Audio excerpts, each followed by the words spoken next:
بسم اللہ الرحمن الرحیم۔ جیسا کہ آپ کو پتہ ہے کہ اب سے تھوڑی دیر پہلے خان صاحب پاکستان کی عوام سے بات کر رہے تھے اور بتا رہے تھے کہ مجھے کس طرح سے گیم سے آؤٹ کرنے کے بارے میں سازشیں کی جا رہی ہیں کہ کسی طریقے سے خان صاحب سے جان چھڑائی جائے، لیکن مجھے یقین ہے خان صاحب ان سازشوں کا اور جو بھی ان کے آگے رکاوٹیں کھڑی کی جا رہی ہیں ان کا ڈٹ کر مقابلہ کریں گے اللہ کی مدد سے اور پاکستان کے عوام کی مدد سے، مجھے یقین ہے، اور انشاءاللہ خان صاحب کامیاب ہوں گے۔ رہا مسئلہ ممنوعہ فنڈنگ کیس کا، تو اس کا مطلب یہ ہے کہ جو بندہ بھی باہر سے پیسے لے، خان صاحب کے تو پیسے میرا خیال ہے زیادہ لیگل ہیں اور لیگل ذرائع سے انہیں وصول ہوئے ہیں، تو جو دوسری پارٹیاں ہیں جیسے میاں نواز شریف ہیں، ان کی پارٹی ہے جو اس کے اوپر تو بینظیر بھٹو نے سر عام الزام لگایا ہوا ہے کہ میری 1988 والی جو گورنمنٹ تھی وہ انہوں نے اسامہ بن لادن سے پیسے لے کے میری گورنمنٹ کو گرانے کی کوشش کی تھی، اور ایک جرنل کے ذریعے وہ پیسے میاں نواز شریف تک پہنچے تھے، یہ ایک تھا۔ اور یہ بات بینظیر بھٹو تو آج بھی کرتی ہیں، دنیا میں نہیں ہے، لیکن ان کے سوشل میڈیا پہ ویڈیو کلپ ابھی بھی پڑے ہوئے ہیں اور چل رہے ہیں، آپ کی نظروں سے گزر رہے ہیں۔ اسی طرح بینظیر بھٹو کے صاحبزادے ہیں جو اس اتحادی گورنمنٹ کا حصہ بھی ہیں، وہ بھی ان باتوں کو ایڈمٹ کر چکے ہیں کہ انہوں نے پیسے لیے تھے میری والدہ کی گورنمنٹ گرانے کے لیے۔ ایک ثابت ہوا کہ انہوں نے بھی پیسے لیے تھے اور بالکل غیر قانونی طریقے سے لیے تھے اور پاکستان میں ایک منتخب حکومت کو گرانے کے لیے لیے تھے۔ دوسرا مولانا فضل الرحمان صاحب، ان کی تو کیا بات ہے، انہوں نے سیف قذافی سے پیسے لیے ہوئے ہیں اور سر عام لیے ہوئے ہیں۔ وہ کہتا آؤ بھائی مجھے آ کے کوئی پوچھ کے مجھ سے صاحب تو بتائے، تو وہ کہتے ہیں جب آپ مجھ سے بات کرو گے تو اسلام کو خطرہ ہو جائے گا، آپ بتاؤ، آپ خود ہی بتاؤ بندہ کرے تو کرے کیا۔ اسلام اور مولانا فضل الرحمان، اس پہ ماتم ہی کیا جا سکتا ہے۔ کوئی غیر مسلم اگر مولانا فضل الرحمان کو دیکھے اور بولے کہ میں اسلام قبول کروں گا تو میرا خیال ہے وہ کبھی نہیں کرے گا۔ وہ اگر اسلام کے دائرے میں آیا تو کسی نیک اور وعدے کے پکے اور شریعت کے پابند کو دیکھ کے اسلام قبول کرے گا۔ مولانا فضل الرحمان کو دیکھ کے کوئی بندہ، یہ اسلام سے دور تو بندوں کو کر سکتے ہیں، اسلام کے دائرے میں انہیں لا نہیں سکتے۔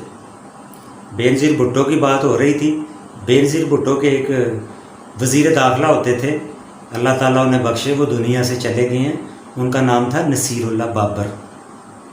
وہ کہتے تھے بی بی آپ مولانا فضل الرحمان کو نہیں جانتی، ان کو پاکستان کے خزانے کی چابی دے دو نا تو وہ پھر بھی خوش نہیں ہوں گے۔ فضل الرحمان اس بلا کا نام ہے کہ وہ سارا کچھ کھا کے بھی خوش نہیں ہوگا۔ یہ مولانا فضل الرحمان کے بارے میں اس وقت کے انٹیریئر منسٹر نصیر اللہ بابر نے کہا تھا۔ تو بات یہ ہے کہ پاکستان کی جو جماعت ہے، پاکستان تحریک انصاف عمران خان کی جماعت ہے، وہ تو خان صاحب نے بنا کے پاکستان کے عوام کو ڈونیٹ کر دی تھی۔ پاکستان کی عوام نے انہیں پیسہ ڈونیٹ کیا، انہوں نے پارٹی ڈونیٹ کر دی پاکستان کے عوام۔ بھائی یہ آپ کی پارٹی ہے، آپ نے ہی سے چلانا ہے، آپ کی فنڈنگ سے چلے گی، آپ کے جو بھی آپ مدد کرو گے تو اس کے معاملات چلیں گے، میرے پاس کچھ نہیں ہے۔ یہ تو خان صاحب نے ایسا کیا۔ ابھی ان کے مقابلے پہ جو ان کی پارٹیاں ہیں، ان کے پاس ہیں بڑے بڑے انویسٹر، وہ الیکشن میں پیسہ لگاتے ہیں، پھر واپس آتے ہیں، جب وہ طاقت میں آتے ہیں، پاور میں وہ لوگ آتے ہیں تو وہ آ کے اس کے ساتھ اپنے پیسے کے ساتھ 11 گنا لگا کے میرے اور آپ سے وصول کرتے ہیں، عوام کے اوپر بوجھ پڑتے ہیں، ان کے للے تللو میں وہ پیسے جاتے ہیں، ان کو فائدے دیتے ہیں، کوئی کسی معاملے میں کسی کو فائدے دے رہا ہے، کوئی کسی معاملے میں کسی کو فائدے دے رہا تھا، کیونکہ انہوں نے ان کے اوپر انویسٹ کیا ہوتا ہے۔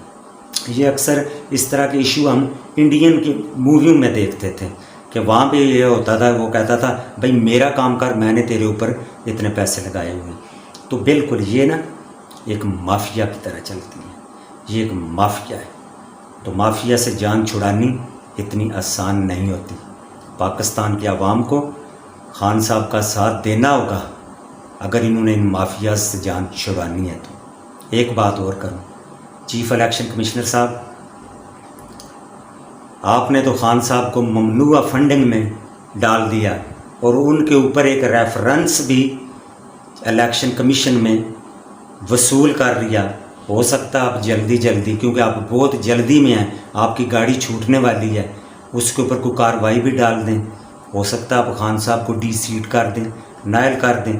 یہ حالات پاکستان کے لوگوں، یہ حالات نظر آ رہے ہیں کہ خان صاحب کی پارٹی کو جو بین بھی کرنے جا رہے ہیں، وہ تو یہ فیصلہ دیں گے، اس کے بعد کورٹس میں آگے جائے گا نا، ہائی کورٹس میں جائے گا، سپریم کورٹ میں جائے گا. لیکن یہ یہاں تک یہ لوگ اس حد تک گر چکے ہیں خان صاحب کے خلاف سازشیں کرنے میں، یہ اس حد تک گر چکے ہیں یہ لوگ. لیکن ایک بات ہے، ایک بات بتا دوں، خان صاحب کو ممنوعہ فنڈنگ میں قصوروار ٹھہرانا اتنا ہی مشکل ہے. کتنا مشکل ہے؟ جتنا نواز شریف کو ایماندار ثابت کرنا. جتنا نواز شریف کو ایماندار ثابت کرنا اتنا مشکل ہے خان صاحب کو قصوروار ٹھہرانا. السلام علیکم ورحمۃ اللہ. پاکستان زندہ باد.